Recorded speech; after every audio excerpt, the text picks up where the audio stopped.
Have you ever had that feeling? You have a goal in mind, something truly important you want to accomplish. You picture a brighter future for yourself. You can almost taste that success. Yet, when the moment arrives to take that first step, you hesitate. You find yourself thinking, "I'll get to it soon." If this sounds familiar, if you have grand ideas but often struggle to find the motivation, then you are going to appreciate this next tale. It just might shift your entire perspective. Not so long ago, in a quiet little village nestled between rolling hills and a gentle river, there lived a young man named Elias. Elias was 25 years old. He was blessed with good health, a strong back, and a mind full of grand visions. He would often tell his companions at the market, "Just you wait. One day, I will own the most prosperous orchard in the entire valley. My trees will be heavy with the finest fruit, and everyone will know my name. I will be someone people look up to." The villagers would nod and smile, impressed by his confidence. However, they all knew a simple truth about Elias. For all his big talk, Elias was, frankly, a procrastinator. At the break of dawn, while the other farmers were already tending to their crops, Elias was still fast asleep. In the afternoon, when everyone else was hard at work under the warm sun, Elias could be found relaxing in the cool shade of the old oak tree, happily describing his plans to anyone who would listen. When there were chores to be done, his answer was always the same: "It can wait until later."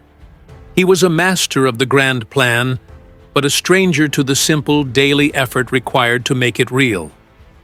One afternoon, his grandmother, a kind yet shrewd woman who had farmed the land her entire life, came by for a visit. She took one look at Elias's plot of land. The soil was fertile and ready, yet it lay completely barren. Not a single plant grew there. She said, "Elias, my dear boy, your words speak of a great harvest, but my eyes see only an empty field." "What is your plan?" Elias just grinned. "Grandmother, there's no need to fret. I have it all under control. I'm starting very soon. You will be so proud. This will be the most fruitful land you've ever seen." The elderly woman simply nodded. She had heard this promise of soon many, many times before. So, she decided it was time for a different approach.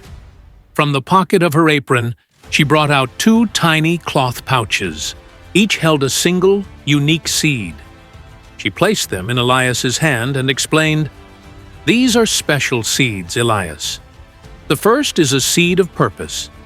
If you plant it and nurture it faithfully each day, it will grow into a magnificent tree. It will provide you with sustenance, comfort, and prosperity." She then pointed to the second pouch. "This one," she said, "is a seed of delay. If you put it in the ground, it will sprout quickly, but it will send out wild, thorny vines that will strangle anything good in your field. It will ruin the land. The choice is yours, Elias. Your future depends entirely on which one you decide to care for." Elias looked at the 2 seeds in his palm. The choice seemed obvious. "I will plant the purpose seed. Without a doubt," he thought. "I want that success." But the next morning, he woke up feeling unusually weary. "It's just one day," he told himself. "I will begin tomorrow." Many days came and went. Finally, out of a sense of slight curiosity, he went out and planted both seeds, right next to each other. "I'll see which one is stronger," he mumbled. "I can manage them later." The weeks turned into a month. Elias became distracted by other, easier things. He napped, he chatted, and he continued to dream of his future glory, all while doing nothing to achieve it. Then, one morning, He finally wandered out to his field. The sight that greeted him made his heart sink. The seed of delay had exploded with growth. A tangled, aggressive web of thorns and weeds had spread over the entire plot, claiming every inch of soil. And there, almost completely hidden and choked by the vicious vines, was the tiny, frail sprout from the purpose seed. It was pale, weak, and on the verge of dying from neglect. His dream was being suffocated right before his eyes. His grandmother returned and stood beside him, looking at the disastrous field. She placed a gentle hand on his shoulder. "Elias," she said softly, "look around you. This field is a mirror of your life. A dream is a delicate thing. It needs constant attention, daily dedication, and real work. Without that effort, it will fade away.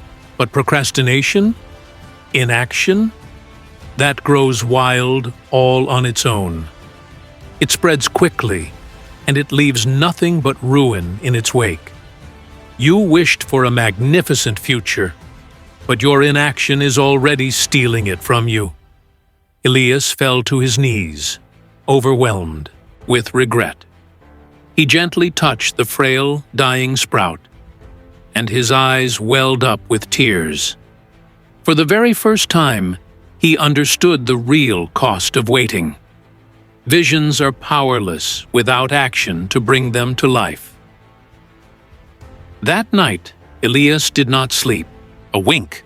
He thought about all the time he had wasted, all the empty promises he had made to himself, and all the opportunities he had let slip by. He made a silent vow. "If I do not make a change right now, at this very moment, my procrastination will define my entire life." Before the first light of dawn could touch the sky, Elias was already outside. He began the back-breaking work of pulling out the destructive weeds with his bare hands. The thorns cut into his skin. His muscles ached and his back protested. But he refused to quit.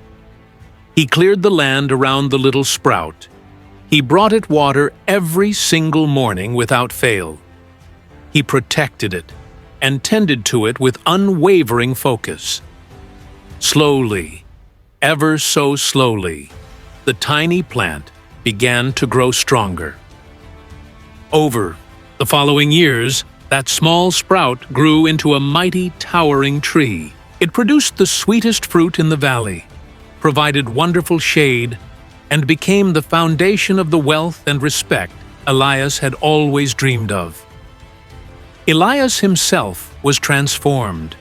He was no longer known as the procrastinator. The village remembered him as the man who conquered his own inertia and built a wonderful life from the ground up. So, dear friend, this story is about far more than just seeds and soil. It is about the choices we make every single day. Each of us holds these two seeds within us. One is our ambition, our drive to create and achieve. The other is our tendency to put things off, to take the easy path. Your ambition will only ever flourish if you nourish it consistently with discipline, hard work, and immediate action. Inaction, however, grows effortlessly on its own, and it will eventually overrun all of your hopes. Therefore, if you see yourself in this story, if you have big goals but often feel stuck, please remember Elias's field. Do not tell yourself, "You will start soon." Begin right now, today. Nurture your ambition. Pull out the weeds of procrastination while you still can. The more you wait, the more your dream will fade.